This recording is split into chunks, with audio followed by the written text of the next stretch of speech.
The rock versus Roman Reigns ഇവരുടെ dream match WrestleMania 40 ശേഷം നടക്കാൻ പോകുന്ന സൗദി ഈവന്റിൽ WWE സെറ്റ് ചെയ്യുമെന്ന് പറഞ്ഞുകൊണ്ട് ഇപ്പോൾ ഒരുപാട് ന്യൂസ് എല്ലാം വരുന്നുണ്ട്.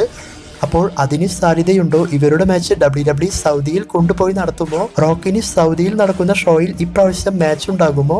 അതിനെപ്പറ്റിയെല്ലാം പറയാം. അതിനോടൊപ്പം റോക്ക് റോമൻ റെയിൻസിനെ ചതിക്കുമോ അതോ റോമൻ റെയിൻസ് റോക്കിനെ ചതിക്കുമോ എന്നും ഈ വീഡിയോയിൽ പറയാം. അതുകൂടാതെ സെത്ത് കോഡി റോമൻ റോക്ക് ഈ മാച്ചിൽ ആർക്കാണ് വിജയസാധ്യത കൂടുതലെന്നും ഇതെല്ലാം നോക്കുന്നതിനേക്കാൾ മുൻപായിട്ട് ഇപ്രാവശ്യം റസൽമേനിയ നൈറ്റ് 1 മെയിൻ ഇവന്റ് മാച്ചായി നടക്കാൻ പോകുന്നത് സെത്ത് കോഡി റോമൻ റോക്ക് ഇവരുടെ ടാഗ് ടീം മാച്ചാണ്. അപ്പോൾ ഈ tag team match WrestleMania night 1 main ഇവന്റായി നടക്കുന്നതുകൊണ്ട് സെത്ത് റോളൻസ് ഡ്രൂ മെക്കൻടയർ ഇവർക്ക് തമ്മിലുള്ള ചാമ്പ്യൻഷിപ്പ് മാച്ച് റസൽമേനിയ നൈറ്റ് 2 നടത്തുന്നത്.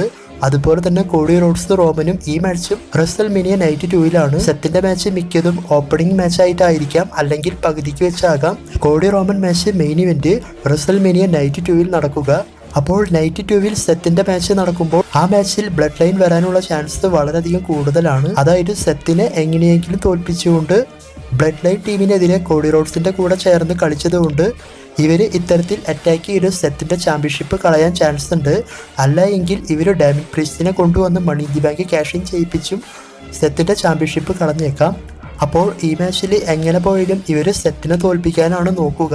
അതുകൊണ്ട് തന്നെ റസൽമേനിയയിൽ സെറ്റ് ചാമ്പ്യൻഷിപ്പുമായി മുന്നോട്ട് പോകുന്നത് അല്പം ബുദ്ധിമുട്ടായിട്ടാണ് തോന്നുന്നത്. നോർമൽ മാച്ച് നടക്കുകയാണെങ്കിൽ സെറ്റിന് അല്പം വിജയസാധ്യത കൂടുതലായിരുന്നു. പക്ഷേ ബ്ലഡ് ലൈൻ വന്നതുകൊണ്ടും ഡ്രൂ മെക്കൻടയർ ഇപ്പോൾ കിട്ടുന്ന അവസരത്തിൽ സിംഗിൾസ് മാച്ചൊക്കെ ജയിച്ചു പോകുന്നതുകൊണ്ടാണ് ഇപ്പോൾ ഈ ഡൗട്ട് വന്നിട്ടുള്ളത്.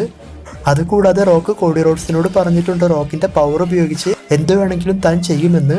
ചിലപ്പോൾ സെത്തിന്റെ മാച്ച് നോ ഡിസ്ക്വാളിഫിക്കേഷൻ മാച്ചൊക്കെ ആക്കി മാറ്റിയേക്കാം. എന്തായാലും സെത്തിനെ തോൽപ്പിക്കാനാണ് ഇവരുടെ പ്ലാന്.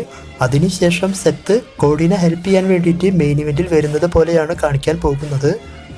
നോക്കാം ഡാമിൻ പ്രീസ്റ്റ് ചാമ്പ്യൻ ആകുമോ അതോ ഡ്രൂ മെക്കൻടയർ ചാമ്പ്യനായി ഫാൻസിന് മുന്നിൽ സെലിബ്രേറ്റ് ചെയ്യുമോ എന്ന്. എൻ്റെ അഭിപ്രായത്തിൽ ഡ്രൂ മെക്കൻടയർ ചാമ്പ്യനായാൽ നന്നായിരിക്കുമെന്ന് തോന്നുന്നു. കാരണം ആ പാവത്തിന് കൊറോണ സമയത്താണ് ചാമ്പ്യൻഷിപ്പ് കിട്ടിയത്. അത് ഒട്ടും സെലിബ്രേറ്റ് ചെയ്യാൻ സാധിച്ചതുമില്ല. ഇനി റസൽമേനിയ നൈറ്റ് 1 നടക്കുന്ന റോക്ക് റോമൻ കോഡി സെത്ത് ഈ മാച്ചിൽ ആർക്കാണ് വിജയസാധ്യത കൂടുതൽ എന്ന് പറയാം. അപ്പോൾ അത് പറയുന്നതിനേക്കാൾ മുൻപായിട്ട് ഒരു കാര്യം ശ്രദ്ധിക്കുക. നൈറ്റ് 1 ഏത് ടീമാണോ വിൻ ചെയ്യുന്നത് അവർ നൈറ്റ് 2 തോൽക്കാൻ ചാൻസ് കൂടുതലായിട്ടാണ് ഇപ്പോൾ നമ്മൾക്കറിയാൻ സാധിക്കുന്നത്. അതായത് കോഡി സെത്ത് വിൻ ചെയ്യുകയാണെങ്കിൽ നൈറ്റ് 2 കോഡിയും സെത്തും തോൽക്കാൻ ചാൻസ് ഉണ്ട്. അതല്ല റോക്ക് ടീമാണ് വിൻ ചെയ്യുന്നതെങ്കിൽ നൈറ്റ് 2 റോമൻ തോൽക്കാൻ ചാൻസ് ഉണ്ട്. ഇത്തരത്തിലാണ് ഇപ്പോൾ പറയുന്നത്. എന്തായാലും നമുക്ക് നോക്കാം ഈ മാച്ചിൽ ആർക്കാണ് വിജയസാധ്യത കൂടുതൽ എന്ന് ചോദിക്കുകയാണെങ്കിൽ റോക്ക് റോമൻ റെയിൻസ് ആണ് ഈ മാച്ച് വിൻ ചെയ്യാൻ പോകുന്നത്. കാരണം എന്നാൽ മാത്രമേ ഈ മാച്ച് ബ്ലഡ് ലൈൻ റൂൾസ് ആക്കി നടത്തി ഇവരുടെ മെയിൻ ഇവന്റ് ചാമ്പ്യൻഷിപ്പ് വേറെ ലെവലാക്കി കൊണ്ടുപോകാൻ സാധിക്കൂ. ഈ മാച്ചിന്റെ അവസാനത്തിൽ എങ്ങനെ പോയാലും ഒരുപാട് ചീറ്റ് ചെയ്തുകൊണ്ട് ബ്ലഡ് ലൈൻ ടീം തന്നെയായിരിക്കും വിൻ ചെയ്യുക. അപ്പോൾ ഈ മാച്ചിൽ ഇവർ വിൻ ചെയ്താൽ പിന്നീട് കോഡി റോഡ്സ് എങ്ങനെ ജയിക്കുമെന്ന് ചോദിക്കുകയാണെങ്കിൽ ഒരുപാട് ന്യൂസ് എല്ലാം വന്നത് റോക്ക് കോഡി റോഡ്സിനെതിരെ തിരിയും എന്നാണ്. എന്നാൽ ഈ അടുത്തെല്ലാം പറയുന്നത് എന്താണെന്ന് വെച്ചാൽ റോമൻ റെയിൻസ് തന്നെ റോക്കിനെതിരെ തിരിയുമെന്നാണ്. ഇപ്പോൾ നടക്കുന്ന സെഗ്മെന്റിലൊക്കെ റോമൻ റെയിൻസിന് റോക്ക് ചെയ്യുന്നതൊന്നും ഇഷ്ടപ്പെടാത്തത് പോലെയാണ് കാണിക്കുന്നത്. അതുകൊണ്ട് തന്നെ റോമൻ റെയിൻസ് റോക്കിനെതിരെ തിരിയാനുള്ള ചാൻസ് വളരെയധികം കൂടുതലാണ്. ചിലപ്പോൾ അതിനുശേഷമായിരിക്കാം റോക്ക് റോമൻ റെയിൻസിനെ അറ്റാക്ക് ചെയ്തുകൊണ്ട് കോഡി റോഡ്സ് ജയിക്കുന്നത് പോലെയെല്ലാം കാണിക്കാൻ പോകുന്നത്. ഇതിനർത്ഥം കോഡി റോഡ്സ് 100% ചാമ്പ്യൻ ആകും എന്നല്ല. ഇത്തരത്തിൽ റൂമർ അല്ലെങ്കിൽ പ്ലാൻ വന്നതുകൊണ്ടാണ് പറഞ്ഞത്. റോമനെ വെച്ച് വീണ്ടും ചാമ്പ്യൻഷിപ്പിൽ മുന്നോട്ട് കൊണ്ടുപോകാൻ പ്ലാൻ ഉണ്ട് എങ്കിൽ ഒന്നും നടക്കില്ല. ഇനി സൗദിയിൽ റോക്ക് റോമൻ റെയിൻസ് ഇവരുടെ മാച്ച് റസൽമേനിയയ്ക്ക് ശേഷം നടക്കുമെന്ന് പറഞ്ഞുകൊണ്ട് ഒരുപാട് ന്യൂസ് വരുന്നുണ്ട്. അതായത് മെയ് മാസം അവസാനമായിട്ട് WWE സൗദിയിൽ പേപ്പർ വ്യൂ ചെയ്യുന്നുണ്ട്. അതിലാണ് റോക്ക് റോമൻ മാച്ച് നടക്കുമെന്ന് പറഞ്ഞുകൊണ്ട് ഇപ്പോൾ ഒരുപാട് റൂമറെല്ലാം വന്നിട്ടുള്ളത്. അപ്പോൾ അതുപോലെ സംഭവിക്കാൻ ചാൻസ് ഉണ്ടോ എന്ന് ചോദിച്ചാൽ സൗദി ടീമിന് അത്തരത്തിൽ ഒരു താല്പര്യമുണ്ട് എന്നാണ് പറയുന്നത്. അതായത് റോക്കിനെ കൊണ്ടുവന്ന് റോമൻ്റെ കൂടെ മാച്ച് വെക്കണം, അല്ലെങ്കിൽ റോക്കിന് ഒരു സിംഗിൾസ് മാച്ച് അവിടെ കൊടുക്കണം എന്നൊക്കെ പറഞ്ഞുകൊണ്ട്.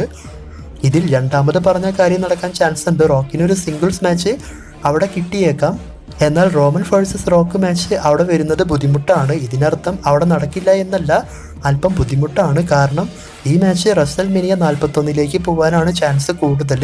അല്ലെങ്കിൽ സമ്മർ സ്ലാം സൗദിയിൽ കൊണ്ടുപോയി ഈ മാച്ച് വെച്ച് കഴിഞ്ഞാൽ അത് അത്രയ്ക്ക് അങ്ങോട്ട് സെറ്റ് ആവില്ല. അത് അവരുടെ അവിടെ തന്നെ നടക്കണം. എന്നാൽ മാത്രമേ വലിയ സപ്പോർട്ടും കാര്യങ്ങളെല്ലാം കിട്ടത്തുള്ളൂ.